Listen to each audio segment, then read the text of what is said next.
Assalamualaikum warahmatullahi wabarakatuh. Saya Rahmi Rahmawati dengan NIM 207200060. Di sini saya akan bahas materi evaluasi proses dan hasil belajar dengan judul kisi-kisi tes dengan dosen pengampu Dr. Dharma Putra M.P.Kim.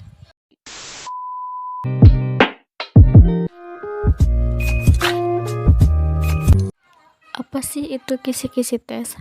Kisi-kisi tes merupakan sebuah format berupa matriks yang memuat pedoman untuk menulis soal atau merakit soal menjadi suatu alat penilaian. Kisi-kisi menjadi pedoman pembuatan soal yang memuat secara lengkap kriteria dari soal yang akan disusun dalam sebuah tes. Kisi-kisi soal disusun berdasarkan silabus mata pelajaran. Adapun syarat kisi-kisi yang baik yang pertama, mewakili isi kurikulum atau kemampuan yang akan diujikan. Yang kedua, soal-soalnya dapat dibuat sesuai dengan bentuk soal yang ditetapkan. Dan yang ketiga, komponen-komponen rinci, jelas, dan mudah dipahami. Selanjutnya, komponen kisi-kisi. Komponen-komponen yang diperlukan dalam sebuah kisi-kisi disesuaikan dengan tujuan pelaksanaan tes. Komponen kisi-kisi terdiri atas komponen identitas dan komponen matriks. Komponen identitas diletakkan di atas komponen matriks. Yang pertama, komponen identitas, yaitu ada yang pertama jenis atau jenjang sekolah, terus yang kedua program studi atau jurusan, yang ketiga mata pelajaran, yang keempat tahun ajaran, dan yang kelima kurikulum yang berlaku, keenam alokasi waktu, 7 jumlah soal, dan yang terakhir bentuk soal.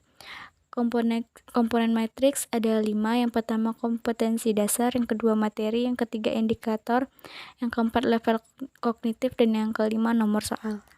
Adapun langkah-langkah penyusunan kisi-kisi. Langkah-langkah penyusunan kisi-kisi soal adalah sebagai berikut. Yang pertama, menentukan kompetensi dasar yang akan diukur, yaitu kompetensi dasar atau KD dalam kemampuan minimal yang harus dikuasai peserta didik setelah mempelajari materi pelajaran tersebut. Yang kedua, memilih materi yang esensial, yaitu bahan ajar yang harus dikuasai peserta didik berdasarkan kompetensi yang akan diukur.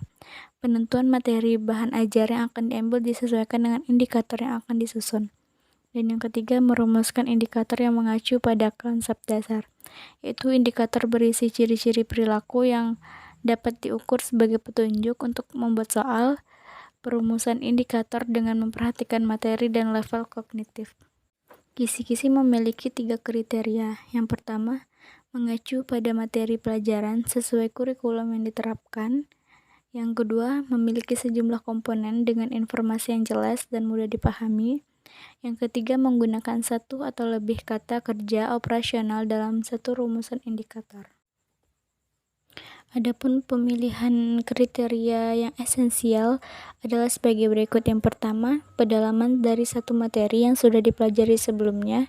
Yang kedua, merupakan materi penting untuk dikuasai peserta didik.